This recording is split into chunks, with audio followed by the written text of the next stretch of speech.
I never thought the words, "You're not invited," would be the start of something that would change everything. But as I stood there in the doorway of my own son's house, those words hit me like a slap in the face. My daughter-in-law, the woman who had been married to my son for years, looked me dead in the eye and said, "You're not invited. Not to dinner, not to Christmas." My heart dropped.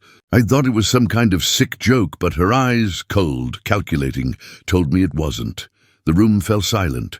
My son, standing next to her, didn't say a word. Not a single apology, not even a look of surprise at his wife's blatant disrespect. This wasn't just a casual exclusion. It was a power play, a betrayal carefully orchestrated by my daughter-in-law. She had been slowly undermining me for months, maybe even longer. I hadn't realized it until that moment, but now everything clicked into place. Every little jab, every slight from her over the years, had been leading up to this. Before we continue, please subscribe to the channel and tell us where you're listening from.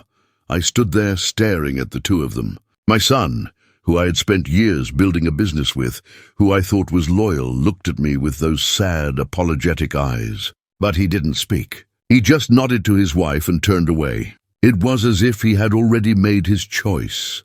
I felt the sting of rejection, but there was something deeper simmering inside me, a growing realization that this wasn't about Christmas dinner. It wasn't about some childish family drama. This was about something far more serious. My daughter-in-law wasn't just trying to control Christmas. She was trying to control my future.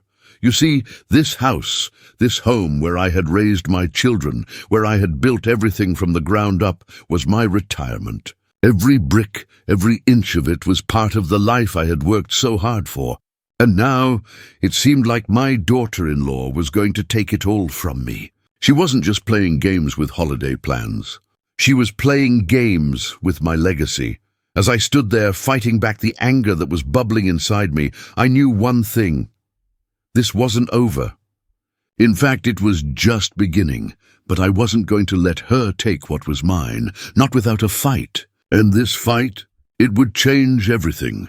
As I sat alone in my study later that evening, the weight of what had just happened began to settle in. I poured myself a drink, the glass cold in my hand, but it didn't seem to help. The sting of her words, "You're not invited," echoed in my mind like a taunt. I stared at the fire burning in the hearth, the flames flickering like they were mocking me, and tried to make sense of it all. How had I ended up here? How had things gotten so bad between my family and me? Christmas was supposed to be a time for family, for bonding, for memories. Yet here I was left standing in the cold. My own blood had turned on me, and for what? I could hardly believe it. Was it just about the dinner, or was there something more? As I replayed that moment over and over in my head, I started to see a pattern I had ignored for too long. My daughter-in-law had always been cold toward me, but I had written it off as her just being distant. But the truth was, she had been slowly plotting, chipping away at the foundation I had built. She had been undermining me for months, subtle things at first. A harsh comment here, a look there. She had made sure I felt unimportant in my own home, in my own family. I walked over to my desk and flipped through the stack of papers. Receipts, bank statements, the will. I picked up the copy of my late wife's will, the one that had been sitting in my safe for years, untouched. My mind started to race. There was something more here, something bigger than just a family squabble. My daughter-in-law wasn't just fighting for control of my retirement. She was fighting for the family estate. I had worked hard my entire life, and now, at the end of it, I was being pushed aside. My legacy was at risk, and for the first time, I felt powerless. But that feeling didn't last long. It was quickly replaced by something else, a quiet fury that began to build inside me. I wasn't going to let this slide, not now, not ever. I couldn't let my daughter-in-law take everything I had worked for, everything I had sacrificed. Not without a fight. And I knew, deep down, that this wasn't just about the house or the money. It was about my family, my legacy, and my dignity. And if I had to fight for it, I would. The next few days felt like a blur. I couldn't get the image of my daughter-in-law's smug face out of my mind. The way she'd dismissed me so casually, as if I didn't matter, was infuriating. I kept replaying that moment in my head, but I knew I couldn't let anger cloud my judgment. I needed to think clearly. I needed to plan. I reached out to an old friend, a lawyer who had helped me with various business matters over the years. I hadn't seen him in a while, but when I explained what had happened, he agreed to meet with me right away. He was the kind of guy who didn't mince words, and I appreciated that. I needed someone who could help me navigate this situation with clear, level-headed advice.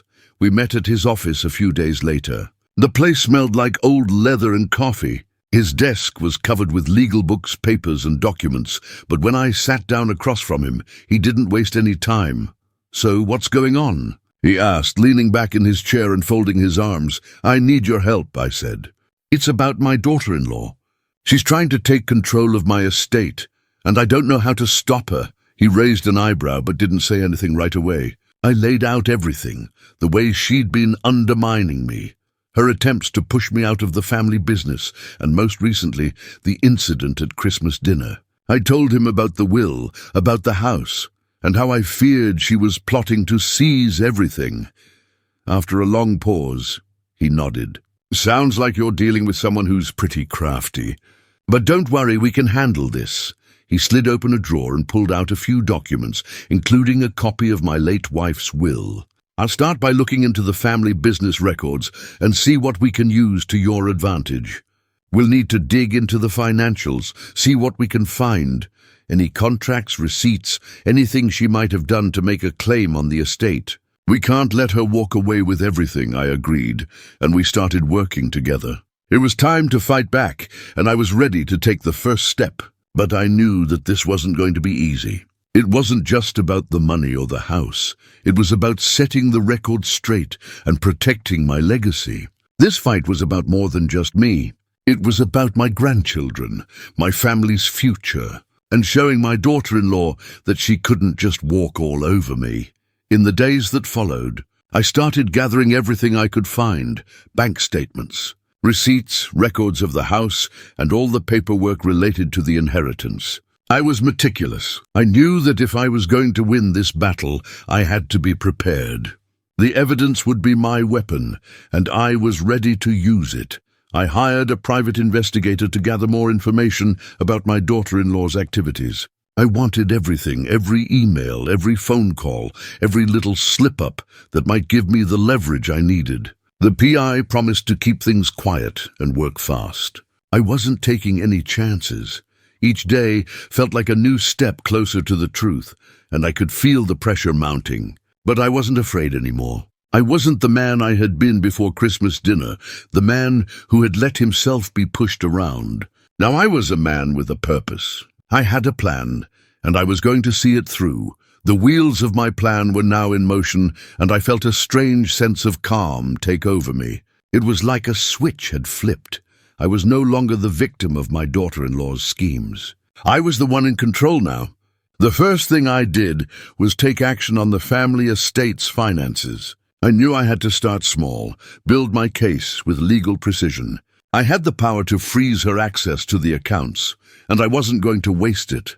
I sat at my desk one afternoon, looking over the financial documents I had collected. I was becoming familiar with every detail, the bank statements, the records of past transactions, and the will itself. But there was one thing I hadn't done yet: activate the executor clause in my late wife's will. I was the one who had been entrusted with the responsibility, and I had a right to use it, especially now. I called my lawyer friend to let him know I was ready. "I'm going to freeze the accounts," I said, my voice steady. "It's time to put a stop to her games. You sure you're ready?" he asked, his voice cautious. "Once we do this, there's no turning back." I didn't hesitate. "I'm ready." That afternoon, my lawyer filed the necessary paperwork to put a temporary freeze on all access to the estate's accounts. My daughter-in-law wouldn't be able to move a single dollar without my permission. I knew she'd try to fight it, but this was only the first step. The real work was just beginning. The next day, I met with the private investigator. He had been gathering information on my daughter-in-law's dealings, and he had some interesting findings. Apparently, she'd been using the family credit cards to make significant purchases, things she didn't need, things that didn't belong to her. I couldn't believe it. She had been siphoning money from the estate, padding her own pockets while pretending to be the dutiful daughter-in-law. I felt a surge of satisfaction when I saw the receipts. It wasn't just about the money. It was about showing the world who she truly was. I needed more, though. This wasn't going to be enough. I wanted to make sure that when the time came, I could prove she was trying to take everything from me, and I would. As the days passed, I kept a close eye on everything. I visited the house often, checking for anything that might give me more leverage. I took inventory of my personal belongings and made sure nothing had been moved or tampered with. I knew that my daughter-in-law wasn't going to give up without a fight, but she was playing in my game now. Then, one afternoon, I got a phone call from my PI. The voice on the other end was calm, but I could tell he had something important to say. "I've got something," he said. "I've been digging deeper, and I found something that's going to help you." He told me that my daughter-in-law had been meeting with a lawyer behind my back. Not just any lawyer, someone who specialized in inheritance cases. She had been trying to find a way to get me removed from the estate, to legally claim it for herself. She was planning to use my age and health against me, saying I was unfit to manage the estate. The audacity of it all. She wasn't just trying to take my house. She was trying to take my life's work, and she thought she could do it with a legal loophole. But I wasn't about to let her get away with it. I took a deep breath and hung up the phone. I had everything I needed now. My daughter-in-law was playing dirty, and I would show her that I could play even dirtier. The next phase of my plan was set into motion. I wasn't just going to defend what was mine. I was going to take back everything she thought she could steal. And I had the evidence to make sure she couldn't escape the consequences. The days grew longer, and the pressure began to mount. I could feel the tension building within my family. My daughter-in-law, always the picture of calm, was now starting to show cracks. She became more irritable, snapping at anyone who crossed her path. My son, as blind as ever, seemed oblivious to the storm brewing around him. But I wasn't blind anymore. I knew exactly what was happening. I met with my lawyer again, this time to review the next steps. He was cautiously optimistic, but warned me that my daughter-in-law's lawyer would fight tooth and nail. "She's not going to let this go," he said. "But with the evidence we have, I think we can hold our ground." He was right. My daughter-in-law was more dangerous than I had ever imagined. She wasn't just after the house, she was after my legacy. Everything I had worked for, every decision I had made in my life, was at risk of being taken away by this woman who I had once trusted as family. One afternoon, I got a call from the private investigator. He sounded different, more serious than usual. "I've got a recording," he said. "It's from a conversation between your daughter-in-law and her lawyer. You're going to want to hear this." I could feel my heart race as I listened to the audio. It was clear as day. My daughter-in-law and her lawyer were discussing how they could manipulate my age and health to have me declared unfit to manage the estate. The words they used were cold, clinical. They spoke of me like I was a burden to the family, an old man who no longer had control over his own life. They were planning to strip me of everything, to make sure I had no say in what happened to my property or wealth. I clenched my fist as I listened. My blood boiled. The audacity. The betrayal. It was one thing to try to take what was mine, but it was another to dismiss me so easily, to treat me as if I were disposable. I immediately forwarded the recording to my lawyer. He listened, then paused for a moment. "This is exactly what we needed," he said. "Now we have her. This will show her true intentions, but there was still one thing left to do. I needed more evidence. I needed to make sure that when the time came, I could bring down the full weight of the law on her." I started to make more calls, getting in touch with people who might have seen her actions, heard her plans, or witnessed her manipulation. It wasn't easy, but I was determined. The pieces were coming together, and soon I would have everything I needed to expose her. The tension within the family grew palpable. My daughter-in-law seemed more anxious, more desperate. She started to press my son harder, trying to manipulate him into taking her side. I could see the strain in his face, but he still refused to confront the truth. I could see the loyalty he had for his wife, even though it was misplaced. It would be up to me to open his eyes.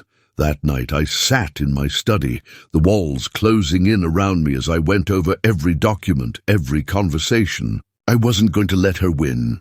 Not like this. Then it hit me. She was getting desperate. She was beginning to slip up.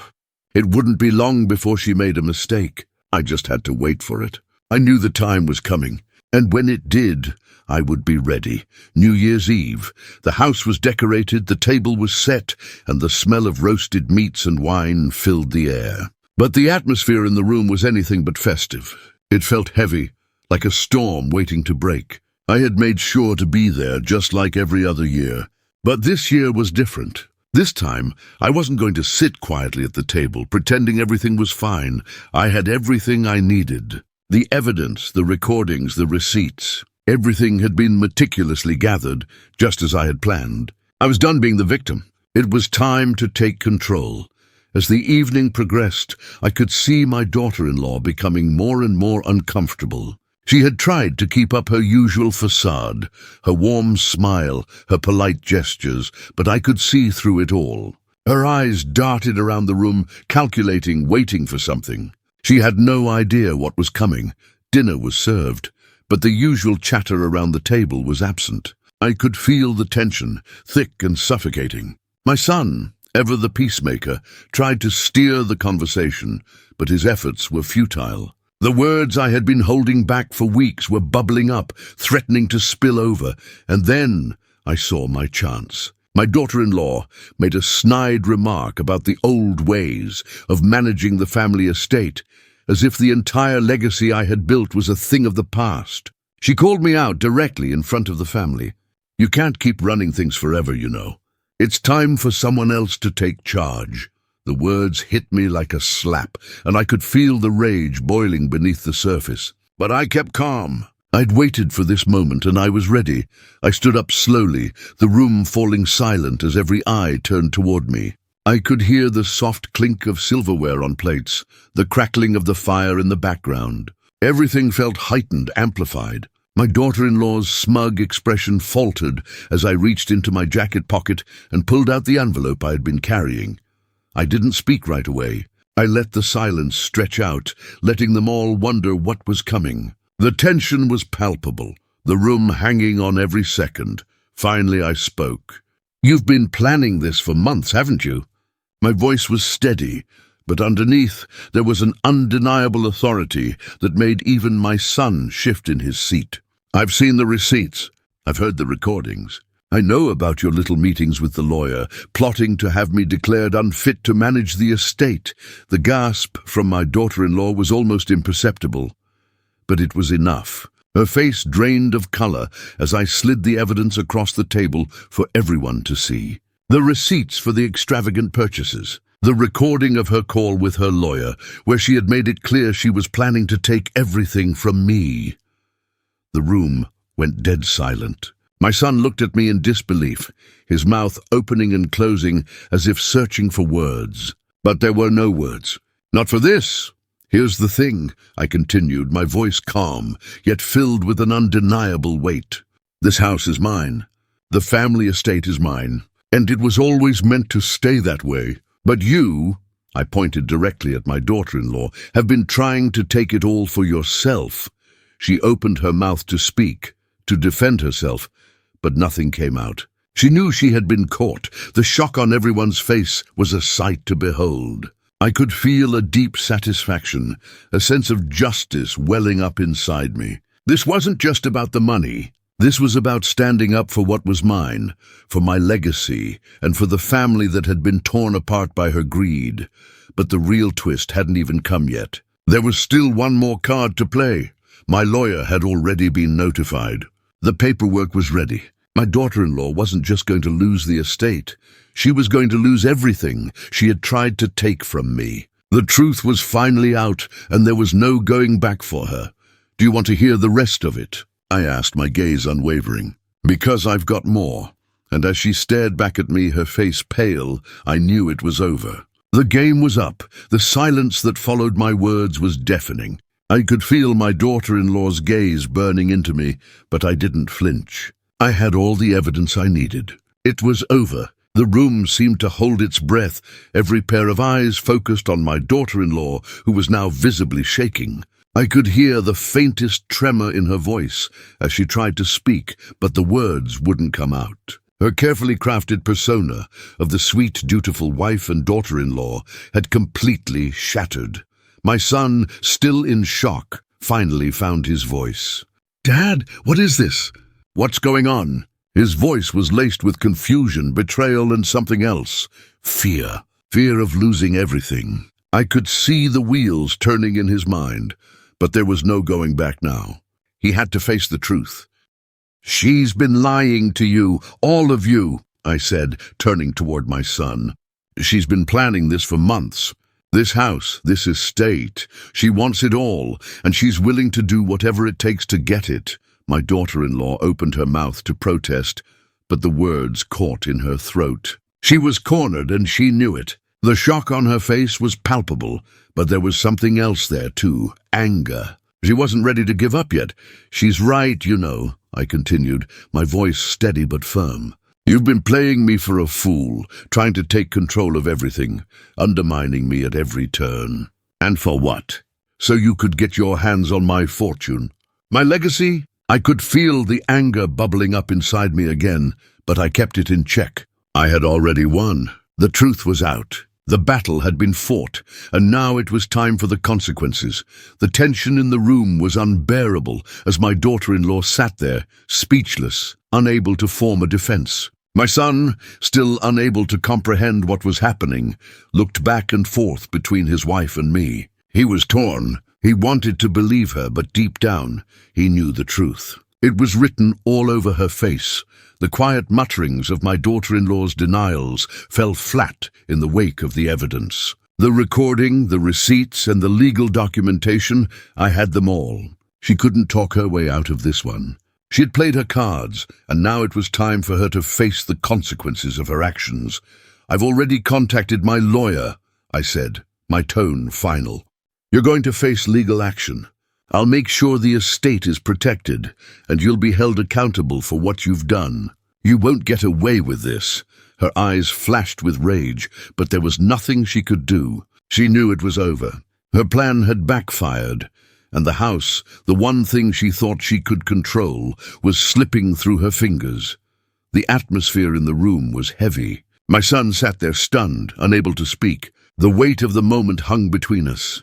This was the breaking point. Our family was fractured, but I couldn't let that stop me from doing what was right. My daughter-in-law had betrayed us all, and she had to be held accountable for it. The fallout wasn't just about the legal battles to come, it was about what this meant for the family. My son's world was crumbling, but it wasn't just him that I was worried about. It was the future. I needed to protect what was left of the family, even if it meant tearing down the walls that my daughter-in-law had so carefully built. "Get out," I said, the words falling from my lips without hesitation. "Take your things and leave. You've done enough damage here." My daughter-in-law stood, her face pale with fury, and without another word she turned and left. The door slammed behind her, and the room felt like it had been emptied of all the oxygen. I could feel my son's eyes on me, but I didn't look at him. I couldn't. I had made my choice. It wasn't about him anymore. It was about doing what was right for me, for my legacy, and for the future of the family. But even though the battle was over, I knew that the consequences of this confrontation would linger. My son was torn, and I could see the pain in his eyes as he stood up to leave. He didn't know what to say to me. We both knew our relationship would never be the same. The fallout had begun, but it wasn't over yet. The days after the confrontation felt like a whirlwind. My daughter-in-law was gone, but the aftermath lingered like a storm that hadn't quite passed. The house, once filled with tension and deceit, was now eerily quiet. My son hadn't spoken to me since that night, and I could feel the strain between us, like a thread stretched too tight. I knew it would take time for him to process everything, to come to terms with the truth. But I also knew that time wasn't something I could afford. My focus had to remain on what came next: justice. I met with my lawyer again, and this time there was no hesitation in his voice. "We have everything we need," he said, as he went over the papers and legal filings. "Your daughter-in-law is going to face legal action. I'll make sure that the estate is protected and that she won't get her hands on any of it." The weight of his words hit me like a ton of bricks. I had fought for this, for my home, for my legacy, and for my grandchildren's future. The thought of losing it all, of having it taken from me by someone so cruel, had been unbearable. But now, with the legal documents in my hand, I felt a sense of relief. I had secured my place in the family, and more importantly, I had secured my dignity. In the following weeks, the legal proceedings began. The estate was put under my control, and my daughter-in-law's claims were dismissed. But the emotional toll was something I hadn't anticipated. The silence between my son and me grew heavier by the day. He had always been loyal to his wife, and I knew it was hard for him to accept the truth about her. But deep down, I hoped that eventually he would see what had happened. I couldn't deny that part of me wanted to reach out to him, to make amends. But I knew that was a decision he had to make for himself. I had done what I had to do, not just for me, but for the family. This wasn't just about revenge. It was about setting things right. It was about protecting what mattered most. The legacy of the family. My daughter-in-law faced legal consequences for her actions. The financial damage she tried to cause was reversed, and she was forced to pay restitution. It wasn't the complete retribution I had imagined in my darker moments, but it was justice. She had lost everything she had tried to take from me, and now she had to pay for it.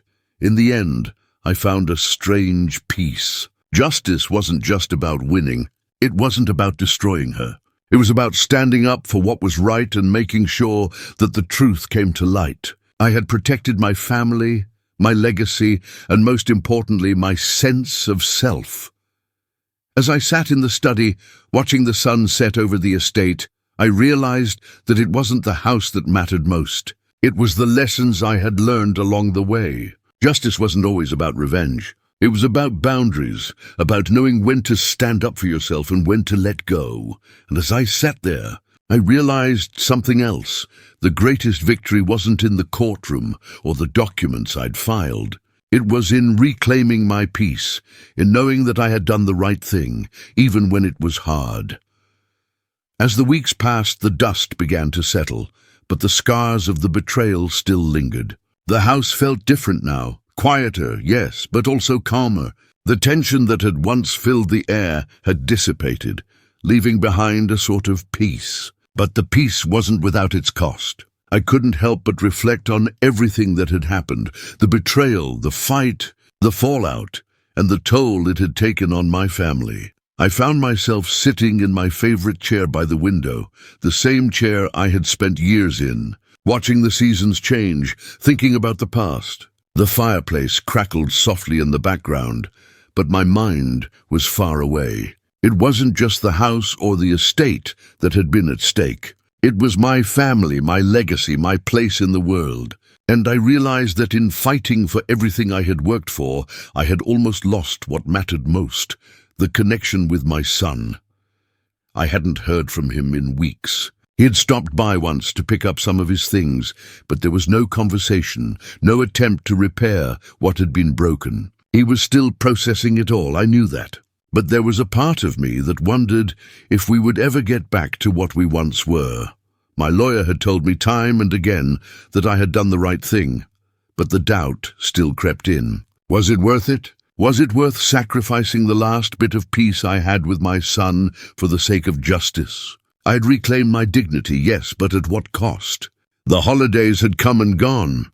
Christmas, which had been a battleground, was now a distant memory. I'd spent it alone, but the truth was, I wasn't sure I was ready to share it with anyone. The family I had once known seemed fractured beyond repair, and yet, as I sat there, I couldn't shake the feeling that I had done what was necessary. I had protected the future. I had safeguarded the things that mattered most to me. A part of me missed the days when things were simple, when I could trust my family without question, when the holidays were filled with laughter and warmth. But that version of my family was gone, and I had to accept that. The sound of the doorbell startled me from my thoughts. I didn't expect anyone, but when I opened the door, I found my son standing there. His face was drawn, his eyes tired, but there was something else there too, something that had been missing for so long. Determination. "Dad," he said quietly, his voice heavy with something unspoken. "Can we talk?"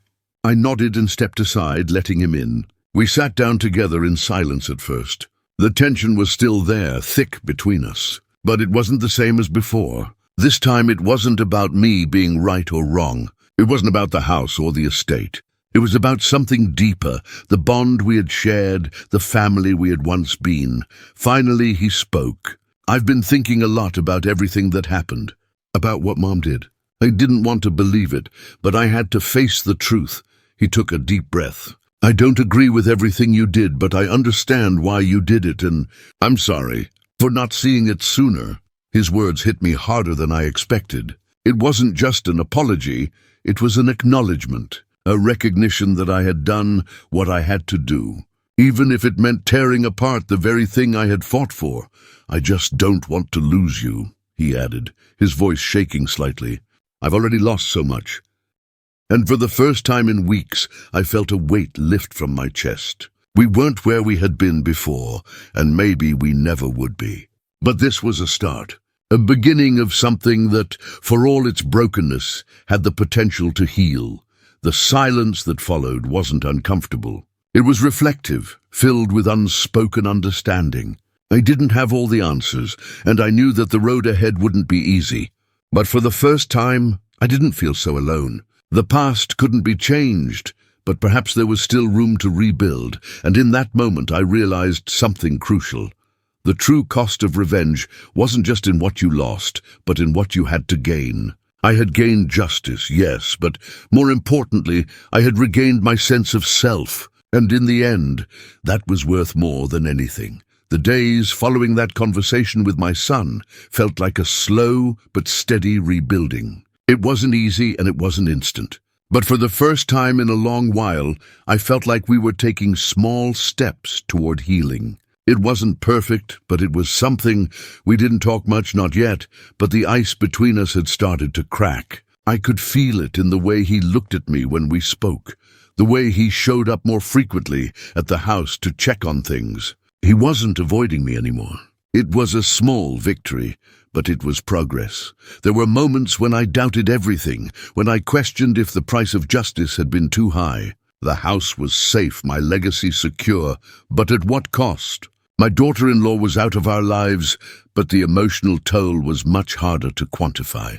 I hadn't just lost her. I had lost a piece of my family, and that, more than anything, hurt. I spent more time reflecting in the quiet of the house, watching the seasons change outside. The world seemed to move on, and yet here I was, stuck in a moment between what was and what could have been. I had gotten my revenge, yes, but it wasn't as sweet as I had imagined. The taste of victory wasn't quite as satisfying when you were left with so much silence, but there were moments of clarity too. As the days passed, I realized that I had taken back more than just my home. I had taken back my dignity, my power, and my right to stand up for what was mine. I had faced betrayal head-on and come out on top. I hadn't let her win, and in the end, that was the most important thing. As the new year began, I felt a shift inside me. The battle was over, but the healing had just begun. I wasn't sure what the future held for me and my son, but for the first time in a long time, I wasn't afraid of it. Whatever happened, I knew I could handle it. I had survived this. I had fought for what was mine, and now I was ready for whatever came next. Months passed, and the world outside seemed to continue moving at its usual pace. The house, which had once been filled with whispers of betrayal, now felt like a place of quiet recovery. But even in the calm, I couldn't escape the shadow of the past. My daughter-in-law was gone, but the lessons learned from the ordeal remained with me. One day I received a letter in the mail. It was from my daughter-in-law. I had not expected this. After everything that had happened, I thought I would never hear from her again. I tore open the envelope, my heart pounding, unsure of what I was about to read. The letter was short, but its contents were surprising. She admitted to everything. She acknowledged her betrayal, her attempts to manipulate me and steal what wasn't hers. She even went so far as to apologize. But there was a twist. She wasn't apologizing for the actions themselves. No, what she was asking for was a chance to make amends, to help support her children. She was admitting defeat, but at the same time, she was asking for a portion of the inheritance to support her family. I let the letter sit in front of me for a long time, staring at the words, the audacity of it all. The irony of it hit me hard. After everything she had done, after all the pain she had caused, she still thought she deserved something, and yet she didn't realize the true cost of her actions. She had tried to take everything from me, but in the end, she had nothing left to take. Her greed had cost her far more than she could have ever imagined. I folded the letter and placed it back in the envelope. I could have dismissed her request outright. I could have thrown it away, ignoring her plea for mercy. But instead, I sat there for a long time, contemplating the years that had passed, the battles fought and the lessons learned. Revenge had been necessary. But there was something more, something that came with a deeper understanding. I had won, yes, but it hadn't been about the victory. It had been about reclaiming my dignity and, in a way, forgiving myself for allowing things to go so far. I didn't have all the answers. I didn't know what my son and I would rebuild, or how we would move forward. But I knew one thing. I wasn't going to let this define me forever. You didn't lose me, I thought to myself, reflecting on the journey I had been through. You gave me away. And with that I sealed the envelope, not as an act of forgiveness, but as an acknowledgement of what had been and what could still be. The story wasn't over, but it had come full circle. I put the letter on the mantelpiece and took a deep breath. It was done. The final chapter had been written, and for the first time in a long time, I felt at peace. Months passed, and the world outside seemed to continue moving at its usual pace. The house, which had once been filled with whispers of betrayal, now felt like a place of quiet recovery. But even in the calm, I couldn't escape the shadow of the past. My daughter-in-law was gone, but the lessons learned from the ordeal remained with me. One day I received a letter in the mail. It was from my daughter-in-law. I had not expected this.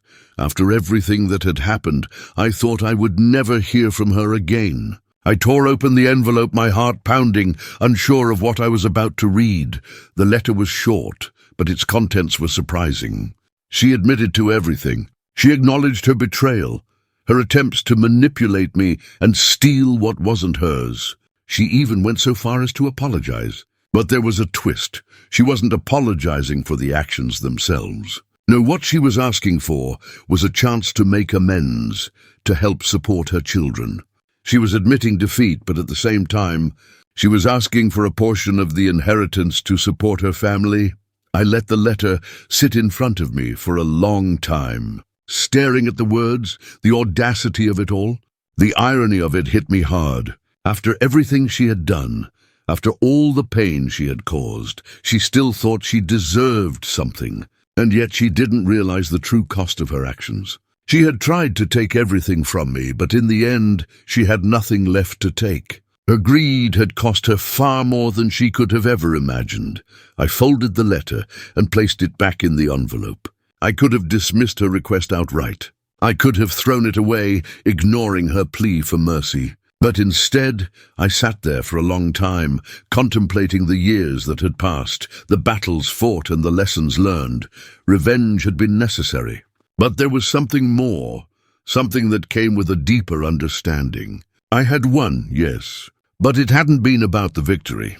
It had been about reclaiming my dignity and, in a way, forgiving myself for allowing things to go so far. I didn't have all the answers. I didn't know what my son and I would rebuild, or how we would move forward. But I knew one thing. I wasn't going to let this define me forever. You didn't lose me, I thought to myself, reflecting on the journey I had been through. You gave me away. And with that I sealed the envelope, not as an act of forgiveness, but as an acknowledgement of what had been and what could still be. The story wasn't over, but it had come full circle.